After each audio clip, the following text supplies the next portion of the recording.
Opa, e aí, tudo bem? Que bom encontrar você aqui no nosso canal novamente. Nesse vídeo a gente vai compartilhar um assunto absolutamente importante para qualquer pessoa que faça parte do escopo fiscal. Independente de ser empresa, de ser escritório de contabilidade, advogado tributarista, olha só, gestão de documentos fiscais. Como você já sabe, eu sou Everton Patrício, da Império Software, da Empreender de Verdade, essas duas logomarcas aqui. Bom, mas vamos lá, iniciando, durante anos, DANFs enviados para os escritórios de contabilidade. Isso aqui é o seguinte, durante muitos anos eu presenciei muitas empresas enviando os DANFs para os escritórios de contabilidade. E o que é interessante disso é que, na verdade, o DANF, ele não é a nota fiscal, ele é um documento auxiliar da nota fiscal eletrônica, ele não é a nota fiscal em si. Porém, eu presenciei muitos DANFs sendo enviados para escritórios de contabilidade como se fossem as próprias notas fiscais em si, né? Inúmeros DANFs acumulados no escritório de contabilidade como se fossem notas fiscais também. Olha só que interessante. Isso demonstra, dá para a gente perceber uma certa falta de atualização, tanto por parte da empresa quanto por parte do escritório de contabilidade que tratam o DANF como uma nota fiscal, né? O problema disso, daqui a pouco a gente vai voltar a esse assunto, mas o problema disso, de as empresas enviarem DANFs, enviarem documentos fiscais para escritórios de contabilidade, é que nem sempre a organização, né? Para você ter uma ideia, uma certa vez, um cliente meu foi passar por uma fiscalização e a gente solicitou do escritório de contabilidade os documentos fiscais de um determinado ano, que era exatamente o ano pelo qual ele estava passando por aquela fiscalização. E esse cliente, ele sempre dizia, não, mas meu escritório de contabilidade, ele sempre fica com todas as notas fiscais, né? Só lembrando aqui que ele não ficava nem com nota fiscal, era com o DANF. Ah, mas meu escritório de contabilidade sempre fica com todas as notas fiscais e eles sempre guardam tudo muito organizado, certo? Ah, beleza, que ótimo, show de bola. Isso significa que eles prestam um serviço com uma qualidade excelente. Massa, beleza. Aí quando a gente precisou dos DANFs, porque... não vou nem explicar o porquê agora não. Vamos lá, quando a gente precisou dos DANFs, digamos apenas assim, aí o que aparece? Uma sacola gigantesca, eu acho que era em torno de 1 metro de altura aquela sacola, com uma porrada de DANF dentro dela, tudo embaralhado, um bocado enrolado assim, saindo... Bom, você pode imaginar. Mas o que eu quero demonstrar para você é que esses DANFs, eles ainda deveriam ser organizados, ou essas notas. Vamos falar que o fisco, ele exige notas fiscais, né? Ele exige que você, quando você passa por algum processo de fiscalização, ele exige todos os documentos fiscais de uma determinada data. E vamos dizer que você fosse entregar esses DANFs, que não são notas, são DANFs, mas daqui a pouco a gente chega lá, espere só um pouquinho. Vamos dizer que você fosse entregar esses DANFs. Você teria que organizar absolutamente tudo, imagina aí todas as notas fiscais de compra e todas as notas fiscais de venda ou cupons fiscais que você realizou venda durante um ano. Imagine tudo enrolado, entrelaçado dentro de uma sacola gigantesca. É um trabalho muito grande, né? E esse é o primeiro fator apenas, um trabalho muito grande. Um outro fator é que você não tem como garantir de que não está faltando absolutamente nada lá. A simples falta de organização já nos remete falta de confiança, porque como é que eu vou garantir, ou como é que o contador vai garantir, ou como é que o empresário vai garantir que todos os documentos fiscais de fato estão lá, né? Então uma coisa que eu quero compartilhar com você que está assistindo esse vídeo aqui nesse momento é que a obrigatoriedade do armazenamento de documentos fiscais, eu acabei colocando aqui a nota, mas não é nem nota, né? É de documentos fiscais. E Dunphy é porque eu coloquei nota aqui porque eu queria falar para você que Dunphy é o documento auxiliar, mas eu já falei aqui atrás, mas tudo bem. Então olha só, a obrigatoriedade do armazenamento de documentos fiscais é das empresas e não dos escritórios de contabilidade. Mas aparentemente criou-se em algumas localidades o costume de deixar isso a cargo dos escritórios de contabilidade. Eu mesmo, há alguns anos atrás, hoje em dia, eu tenho visto cada vez menos essa realidade, até porque os escritórios de contabilidade cada vez mais têm entendido que os XMLs que são as notas fiscais, mas eu tenho percebido a cada dia que esses armazenamentos, os grandes armários que eu percebia, que eu visualizava antes, aos poucos têm diminuindo. Né? Cada escritório de contabilidade tinha um armário com uma pasta gigantesca com o nome da empresa, onde ele colocava todas as notas fiscais, mas isso tem diminuído. Né? Porém, o que acontece é o seguinte, deixa eu ver aqui, mas ainda a obrigatoriedade é do contribuinte, não do escritório de contabilidade, isso eu acabei de falar com você. Tem um caso bem importante que eu gostaria de compartilhar com você, que eu considero como sendo um exagero. É uma situação que resulta de um exagero dessa cultura aqui. Agora que eu estou vendo aqui, a obrigatoriedade de armazenamento da nota fiscal e Dunphy é Dunphy. Eu estava já confundindo com esse outro item aqui. Bom, mas vamos lá. O que acontece? Eu enxergo esse caso aqui do carimbo como um exagero dessa parte aqui, de que a obrigatoriedade é do contribuinte, do empresário, da empresa, mas ele acaba repassando essa obrigatoriedade para o escritório de contabilidade. Certa vez, eu estava com um cliente e eu não estou lembrado nesse momento o porquê que eu perguntei do carimbo da empresa, eu não sei se foi eu quem perguntei, mas surgiu naquele momento a necessidade de um empresário utilizar o carimbo da empresa por alguma finalidade. E o empresário disse, não, mas o carimbo da empresa não está aqui não, está lá no escritório de contabilidade. Aí o quê? Rapaz, você não tem o carimbo da tua empresa aqui na tua empresa, até o carimbo da empresa está no escritório de contabilidade, não, tá por lá. Aí eu, eita, cara. Então veja, um exagero, uma espécie de evolução desse raciocínio de tudo aquilo que fizer parte, vamos chamar de burocracia, entre aspas, que eu não estou encontrando outro termo nesse momento, mas vamos falar, tudo aquilo que fizer parte, pronto, vamos lá, tudo aquilo que não fizer parte de comprar e vender e que fizer parte de um documento, que tem que ter um documento, joga para o escritório de contabilidade. Né? Eu lembrei, engraçado, lembrei nesse exato momento que antigamente, inclusive, antes da existência dos cupons fiscais eletrônicos, muitos escritórios de contabilidade eles emitiam a nota fiscal para o próprio cliente de próprio punho, né? Os blocos de nota fiscal ficavam nos escritórios de contabilidade, olha só. Acho que não tem problema eu dizer isso aqui não, porque já faz um bom tempo. De qualquer forma, ainda hoje existem escritórios de contabilidade que emitem notas fiscais.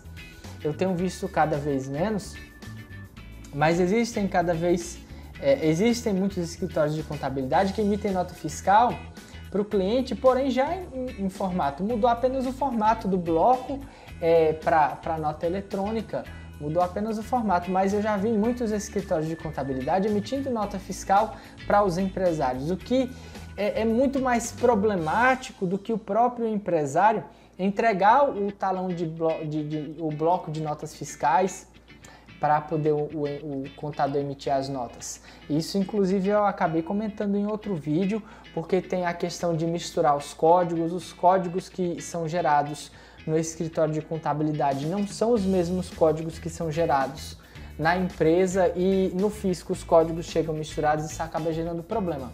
Eu vou colocar aqui embaixo desse vídeo para você, assim que terminar de assistir, se você tiver interesse. É importante que você tenha interesse, é importante que você assista. Dá uma clicadazinha aqui e assiste esse vídeo, que eu vou colocar aqui embaixo, beleza? Bom, mas vamos lá. Veja que até o próprio carimbo, o empresário nem sequer quis ter a preocupação de deixar na própria empresa. Ele empurrou para o contador. E o que isso tem a ver com empreender hoje em dia? Isso tem a ver, que eu comentei com você em outro vídeo, que hoje em dia empreender é completamente diferente de empreender há 20, 30 anos atrás. Empreender 20, 30 anos atrás podia não ser em teoria, mas na cabeça de muitos empresários, empreender assim, não, é comprar e vender. Né? Há uns 10 anos atrás eu ainda encontrei empresários que diziam assim, não, meu negócio é comprar e vender, mas eu não posso nem dizer curiosamente, cada vez mais esses empresários, eles têm fechado as portas, cada vez menos você encontra esses empresários ainda com empresas ativas no mercado. Por quê? Simplesmente porque eu acho que é interessante tirar o simplesmente, né? Porque basicamente, bom, vamos lá. Porque basicamente, empreender hoje é completamente diferente de empreender 30 anos atrás. Hoje, para você ser um bom empreendedor, você precisa entender de contabilidade, você precisa entender de marketing, você precisa entender de estratégias de negócios, e mesmo que você que esteja à frente da empresa não entenda, se você não entender, você precisa ter uma equipe que entenda. Então é necessário, dentro do escopo de negócios, ter pessoas que tenham esse entendimento. E essa já era uma tendência muito forte, muito mais que tendência, era uma realidade cada vez mais presente, a necessidade de um empresário também, de as empresas também conhecerem o mundo digital, porque empreender é cada vez mais empreender no mundo digital, porque a sociedade tem cada vez mais passado a ser digital, as pessoas cada vez mais têm passado mais tempo no mundo digital do que no próprio mundo físico, né? Então, o que acontece? Se você é um empresário que dentro de todo esse meio você não entende de contabilidade, você não entende de estratégia, você não entende de tecnologia através do processo de transformação digital do seu mindset, pelo menos, você não entende de marketing, não entende de marketing digital principalmente, e você acaba ficando em muita desvantagem quando se compara você com o fisco. Você pode até dizer nesse momento, Everton, eu não quero entender tudo isso. Eu me recuso a entender isso aí que você falou. Para mim, empreender é só comprar e vender. Beleza, o problema disso é que você vai estar em completa desvantagem quando se compara ao fisco. Veja, o fisco ele vem passando por um processo de transformação digital muito grande nos últimos anos. As notas fiscais que eram em papel passaram a ser eletrônicas. Os cupons fiscais que eram em papel, aliás, em bobina, através do antigo SF, eles têm passado a ser cupons fiscais eletrônicos, ou a nota fiscal de consumidor eletrônica, que também substituiu não somente o SF, mas aquele bloco de nota fiscal de venda ao consumidor, série D, também conhecida em alguns lugares como série D, né? O fisco ele tem colocado cada vez mais informações nos documentos fiscais, que antigamente tinha basicamente para a descrição de um item, tinha lá a descrição do produto, tinha o valor unitário, a quantidade, o valor total. Hoje a gente tem para cada item, a gente tem CFLP, a gente tem CST, a gente tem CSOSN que você usa um ou outro, a gente tem NCM, a gente tem CST de IPI, CST de IPI, CST de COFINS, e todos esses códigos eles têm que estar corretos. E um outro ponto que eu chamo a atenção de você aqui nesse vídeo é, se você não conhece, me diga uma coisa, você conhece todos esses códigos que eu falei para você? Que eu acabei de comentar aqui, você conhece pelo menos alguns desses códigos, você conhece as possibilidades de aplicabilidade desses códigos nas suas notas fiscais, quando é que aplica um, quando é que aplica outro. Se você não conhece, você tem como me dizer que todos estão corretos? Toda nota que você emite, que vão esses códigos, todos esses códigos estão corretos? Eu acho que você não tem como me garantir se você não conhece.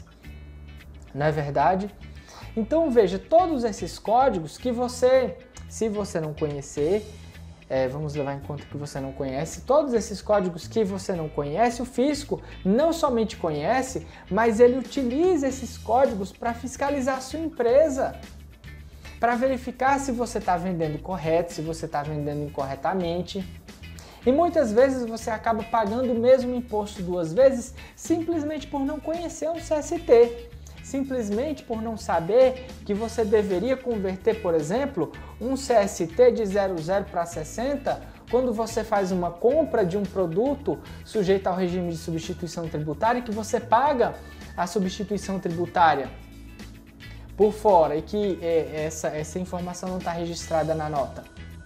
E você deveria converter o CST, você não converte, deixa 00, acaba pagando o mesmo imposto duas vezes, né?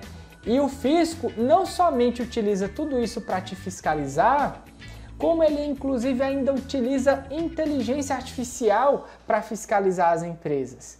Veja, eu observo o mundo das pequenas e médias empresas e vejo que é um desafio, é um abismo muito grande. Uma pequena empresa, uma média empresa, é um abismo muito grande que existe entre uma pequena ou média empresa e a utilização de tecnologias avançadas, como por exemplo, inteligência artificial. E o que eu quero refletir com você agora nesse vídeo é que você como uma pessoa que está à frente de uma pequena ou média empresa não utiliza, tem um abismo muito grande entre você e essa tecnologia, enquanto que o fisco já utiliza para lhe fiscalizar, né? Então, eu até fiz um post interessante aqui, eu vou clicar aqui para te mostrar. É bem interessante que a gente fez esse post em uma das nossas redes sociais, acho que foi no da Empreender de Verdade, da Empreender de Verdade. Então, se você puder nos seguir também lá pela Empreender de Verdade, a gente fala muito sobre empreendedorismo por lá, beleza? Então, olha só, aqui a gente fez uma comparação entre dois desenhos animados, os Jetsons e os Flintstones, onde a gente comparou os Jetsons como o fisco e os Flintstones como os empreendedores. Claro, não em todos os casos, mas em muitos casos, né? Antes da epidemia, antes da pandemia, aliás, muitos empreendedores, a grande maioria dos empreendedores nem sequer tinha conhecimento de como utilizar um e-commerce. Muitos hoje já têm, mas a grande maioria ainda não tem, né? E utilizar um e-commerce é brincadeira de criança perto de você utilizar um software baseado em inteligência artificial para automatizar os seus processos, digamos assim. Então eu fiz essa comparação aqui para você entender que há uma diferença muito grande da tecnologia que o fisco utiliza para a tecnologia que os empreendedores utilizam. E aí vai a pergunta aqui no meio: você acha isso justo? Né? Aí eu tenho outra pergunta para você. O que é que se pode fazer diante dessa realidade? É exigir que o fisco pare de utilizar? Eu acho muito difícil ele parar de utilizar, viu?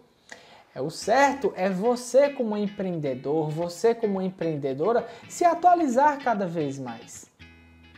Laí Ribeiro, que é um grande autor de diversos best-sellers, ele já dizia há muitos anos atrás: a única constante no mundo hoje é a mudança. Se você não mudar com o mundo te quebra, né?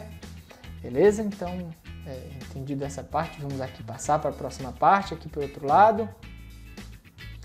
Essa foi a simulação que eu... Ah, não, lembrei agora. A simulação que eu queria fazer com você é a seguinte.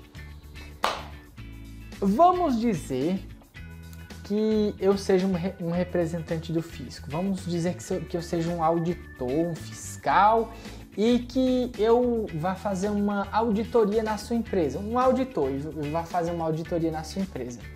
E eu vou solicitar agora de você todos os documentos fiscais dos últimos 12 meses ou do último ano. Você me entregaria isso em quanto tempo? 5 dias? 10 dias? 30 dias? Eu quero tudo organizado, certo? De mês a mês, de dia por dia, eu quero tudo organizado, porque senão não tem como eu fazer o meu processo de auditoria, certo? Então vamos lá. Em quanto tempo você me entregaria? A grande maioria dos empresários, pelo menos que muitos empresários que eu conheço, não tem nem como me dar uma data específica, porque muitos deles entregariam um DANF, quando na verdade o correto, muitos empresários do Brasil entregariam um DANF, quando na verdade o correto seria entregar os documentos em XML, né? Então, veja, exemplos de documentos a serem armazenados organizadamente. O XML de um NFE. Ao invés de entregar um DANF, você entregaria o XML de um NFE. E nesse momento eu te faço essa pergunta: você guarda organizadamente todos os XMLs de notas fiscais dos produtos que você compra e o XML das notas fiscais dos produtos que você vende? Como é que está essa organização? Você tem algum backup ou você está guardando no seu próprio computador? Daqui a pouco a gente vai discutir ali em cima, né? Você tem que me entregar também, e você tem que armazenar, claro, para poder me entregar, os XMLs das NFCs que você emite. Você tem esses XMLs? Ah, mas o escritório de contabilidade tem. Você tem? Será que ele tem de fato? Né? Como é que a gente verifica se ele tem? Você pode ligar para o seu contador. Ei, eu gostaria do XML do último mês. Como é que eu consigo? Né? É só uma simulação aqui para a gente fazer um teste. Se você está tratando essa questão de forma correta, né? Até porque a gente já disse há pouco tempo ali atrás que a obrigatoriedade de armazenamento desses documentos fiscais não é do contador, não é do escritório de contabilidade, mas é das empresas. Você tem organizadamente armazenado esses XMLs de NFCE e os XMLs de CFE, né? Só lembrando que existem basicamente dois equipamentos, que é o SAT CFE e o MFE, o SAT utilizado por São Paulo e o MFE utilizado pelo Ceará. Você tem os XMLs de cupom fiscal que você emite. Muitas empresas, às vezes quando o equipamento emissor de cupom fiscal dá problema, pelo menos no Ceará, a empresa ela passa um determinado tempo emitindo o NFCE, enquanto não resolve o problema do MFE. Será que ela tem separado, no momento que passou a emitir NFCE, será que ela tem esse XML separado ou será que está tudo junto, não sabe onde é que está nada? Né? E o principal que eu vejo é a questão da EFD de ICMS e IPI transmitida junto com o seu recibo de transmissão. Eu posso dizer que eu vou dizer assim, eu vou dizer que eu raramente vi uma empresa, um contribuinte armazenar a EFD transmitida junto com o recibo de transmissão. Eu não sei se você que estiver assistindo esse vídeo, eu não sei se você é contador, é representante de um escritório contábil. Se você for, não sei se você vai achar ruim isso que eu acabei de te falar, que eu quase nunca vi, raramente vi uma empresa armazenando uma empresa armazenando uma EFD transmitida junto com o seu recibo de transmissão. Mas eu queria te chamar para raciocinar uma coisa interessante. Vamos lá.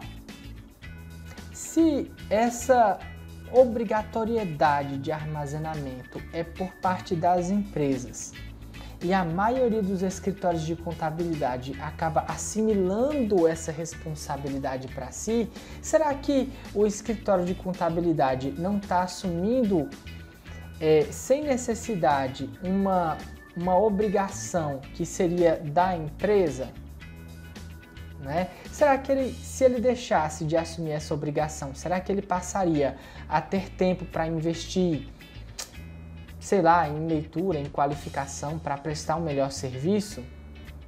Ou será que isso não se aplica na grande maioria dos casos? Porque na grande maioria dos casos, os empresários, eles não têm uma política de backup interessante e o fato de o contador oferecer esse serviço de armazenar esses documentos fiscais acaba sendo um diferencial para os clientes.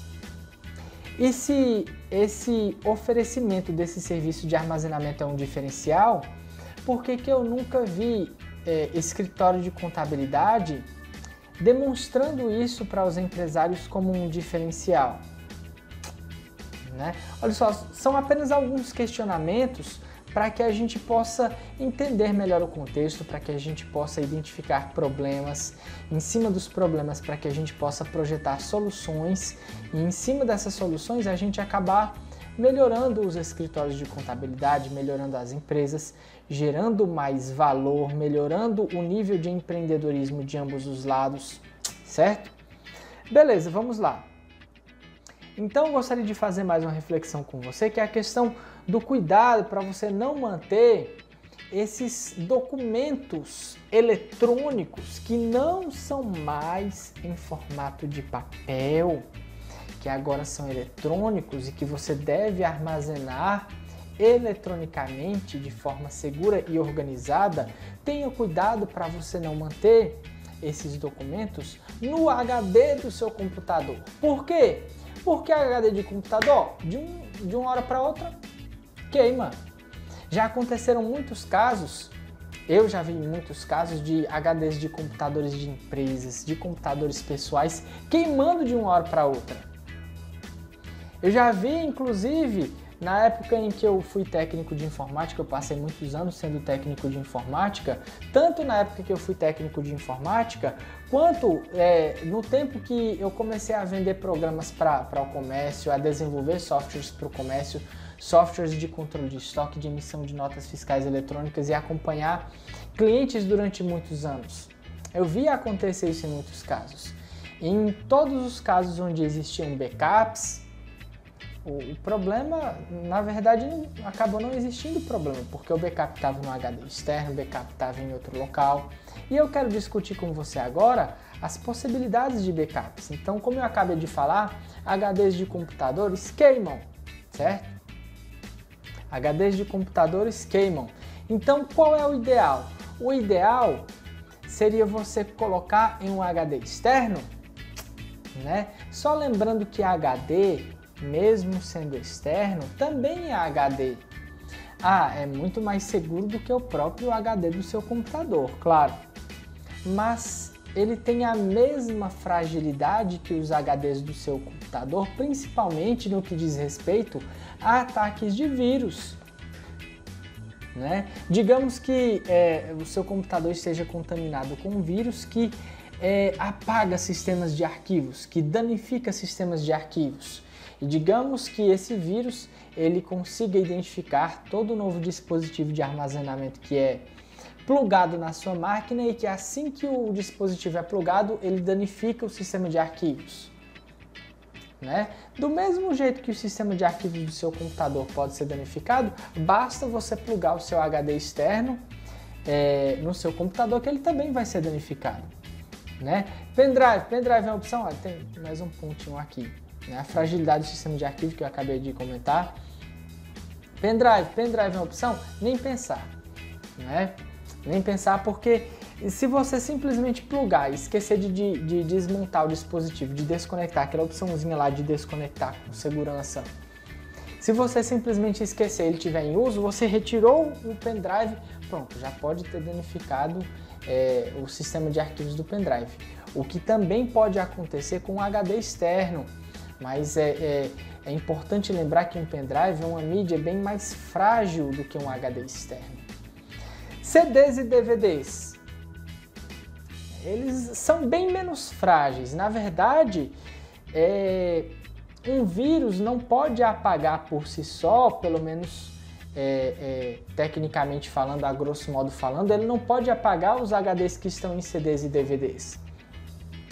Porque para poder apagar é necessário, veja, para você poder gravar ou para você poder apagar algum arquivo de algum CD ou DVD, levando-se em consideração que você esteja utilizando uma mídia regravável, você teria que utilizar um outro software, seja o software do Windows, do Linux, seja o software do fabricante da sua gravadora de DVDs, vamos dizer assim, mas você precisa de um outro software, ao contrário de apagar um arquivo em um HD ou um pendrive, que você não precisa, você só precisa ir lá e clique em cima, delete. Né? Então a mesma facilidade você encontra de apagar através de vírus. Hoje em dia nós temos uma opção muito interessante, que é a questão do armazenamento nas nuvens.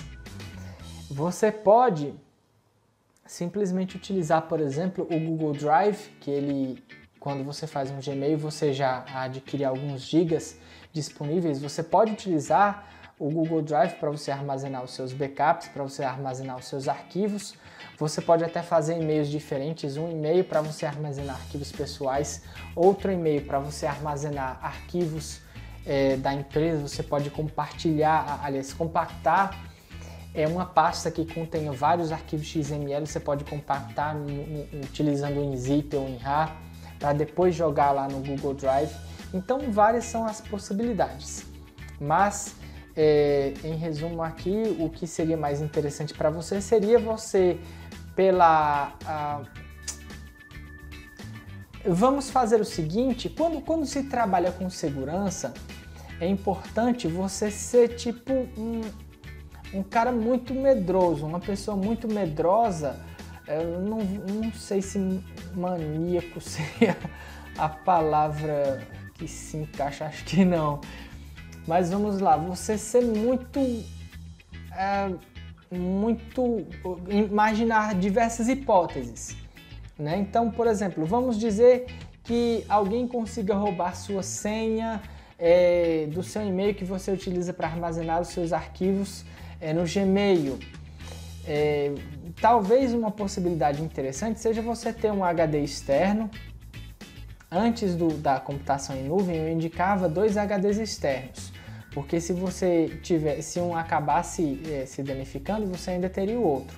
Hoje, talvez uma possibilidade mais interessante seria você armazenar em um HD externo e armazenar também nas nuvens, né? Ou você armazenar em 2 HDs externos e armazenar nas nuvens. Isso porque digamos que esse HD externo se danifique, para você poder pegar tudo da nuvem e você baixar para poder colocar nesse HD externo, dependendo do tamanho das suas informações, vai ser um trabalho absolutamente gigantesco, né? Mas fica aí a dica: não deixe de utilizar a nuvem, principalmente porque é gratuito, né? Em muitos casos hoje, em muitas situações. E é importante que você utilize também um HD externo, pelo menos um HD externo, para facilitar você copiar e colocar arquivos nesse HD, principalmente pelo fato de que se seu computador for formatado, seu HD do seu computador for danificado, você tem todas as cópias aqui sem se preocupar, beleza? Bom, e por enquanto é só. É isso mesmo. Eu espero que esse vídeo tenha sido muito proveitoso para você, espero que possa te ajudar de alguma forma no contexto da sua empresa, seja qual for o nicho da sua empresa. E novamente que você possa curtir, peço que você curta aqui esse vídeo para nos ajudar a nossa reputação aqui, a reputação do nosso canal, que você possa, se tiver alguma dúvida, comentar aqui nos comentários. Se você conhecer algum amigo, alguma amiga que precise desse conteúdo, que você possa compartilhar com esse amigo ou com essa amiga, beleza? Muito obrigado aí e até a próxima. Tchau, tchau!